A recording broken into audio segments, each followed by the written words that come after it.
Hi, this video is going to be on Billy Meier. I myself would like to personally thank him. And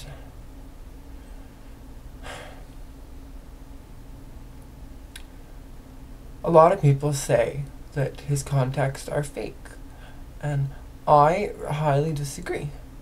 Everyone's entitled to their own opinion, so you can think what you want, but this video is a little push. Just if you already read about some of that stuff, just another look at it, just to see if you might be shaken from your other view. And the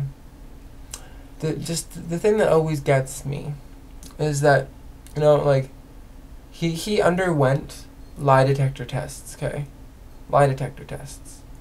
which he passed with flying colors. Like, he did lots of lie detector tests, and he passed them. You've taken photographs of Pleiadian spacecraft? Yes. Do you ride your moped? Yes. In Switzerland? Yes. The tape is taken back to be analyzed by Bob Phelan, a former criminal investigator with the Sheriff's Department of Colorado and a specialist in lie detection. Something was extremely interesting to me was the eighth question you asked him on, do you drink coffee? And for some reason, he's more stressful on the statement about coffee than he is about the picture of the spacecraft. Yeah, that makes sense, because about 3 days before we tested Meier, he promised his wife he'd stop drinking coffee, but we noticed he'd been sneaking a few occasionally. Okay, that could probably be the account for it then. Phelan reviews the tape several times. He can find no evidence of deception in the statements about Meier's experience.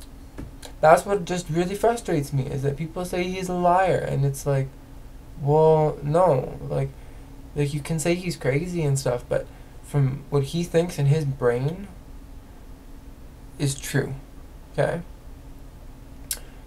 And not only did he go under lie detector tests, but he has countless witnesses. Like, there's lots of people, like a dozen people, like in his vicinity, in his area, and they all see that kind of stuff, and like not nearly as detailed and elaborate, like with the messages that Billy Meier gets.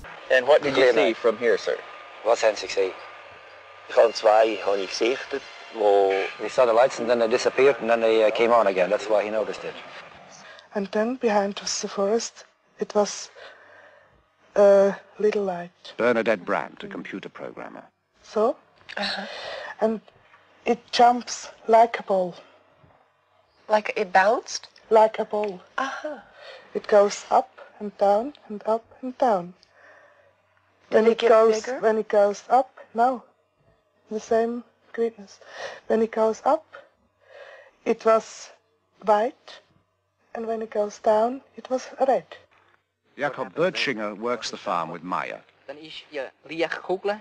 Okay, he saw the light ball going away from here, from him, it's in that 45-degree angle. 45-degree angle? Well, that's right. That's schief. And he can't tell how far it was. It was very difficult to say. But then it stood still, that ball of light, and changed direction, came directly towards him with an unbelievable speed. My name is Elsie Moser. I'm living in Niederglatt. I am a school teacher. The first time when I saw it, it was up here. I saw it with about 7 other people. Were you frightened? No, not at all. I was thinking, oh, well, okay, now I have seen one. Guido Moosbrugger is not a neighbor. He lives about 2 hours away in Austria. He heard about the Meier experiences and came to see for himself. Have you ever had any experience with Billy in connection with these things that are going on here? Yes, I have seen a few demonstrations myself, especially at night, and was present at the landing site during one landing, and I saw other things. A lot of things happened in those 6 years. He recorded sound of the vehicles themselves. He recorded sound. Yeah, I know.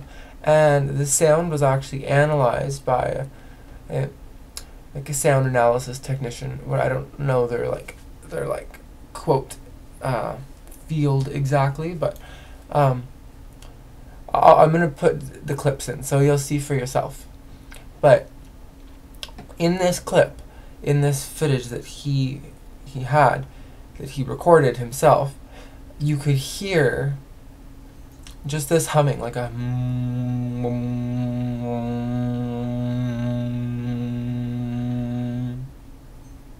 okay, like not exactly like that, but kind of like that. Like, well, I'm gonna put the clip so you'll hear. Listen here.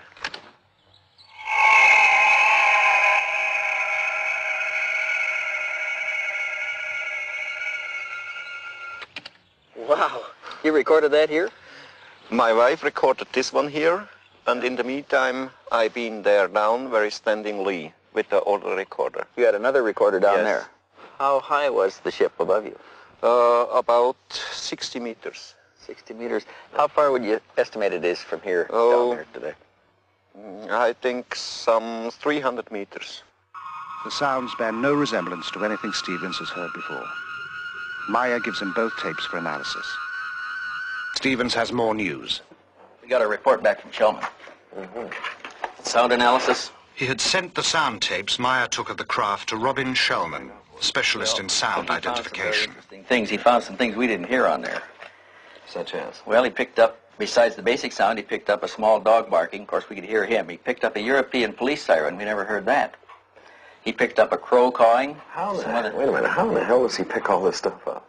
How does he They've determine the sound? got a sound bank back there that they match sounds in. They can identify known sounds. Okay, on this sound bank of his, anything there to match it?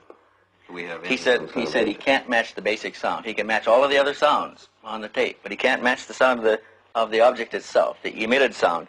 Now look at this. He's concluded up to this point that the machine must have been built for a specialized application. Recognizing the sounds from such a machine may be difficult. But when they sent it to the sound analysis guy, he determined that in the background, you could hear a bird chirping. You could hear dogs barking. You could hear the siren of a police car.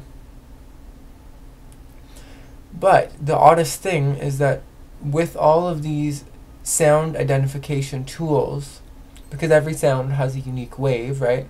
And not only does it just have the wave, but a pattern, like a bird chirping, or like every bird having its own unique wave. Like, it's not just going to have one wave, it'll have like an oscillating, and like a certain segment of that wave is going to be its identification.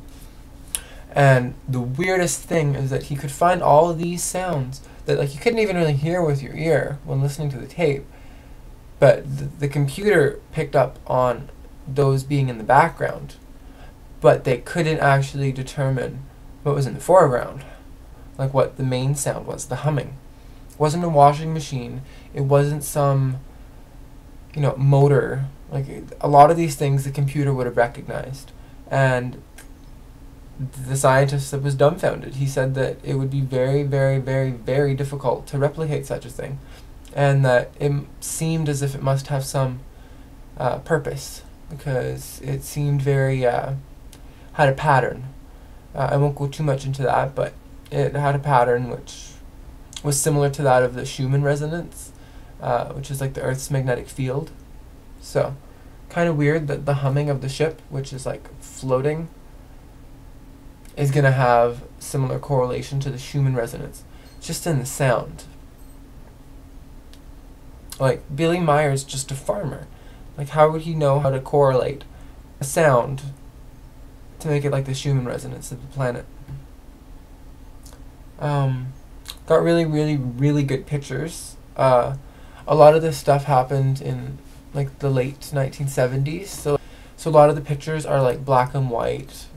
They're a little bit grainy, but that was for a good reason. They did this in that time. That way people, like skeptics and that, they'd have a way out. if they couldn't accept the possibilities, if they couldn't accept the possibility, then they wouldn't have to.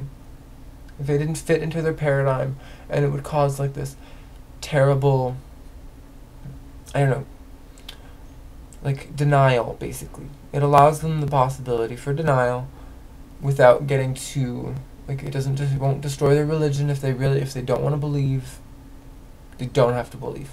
It's, the funniest thing about all this is it is about choice, okay, and free will. The precise measurements and photos are fed into the computer. The edges of known objects, such as the trees and the hills, are translated into pixels. Since these measurements are known, the number of pixels in the edge of the unknown object, the craft, gives its distance.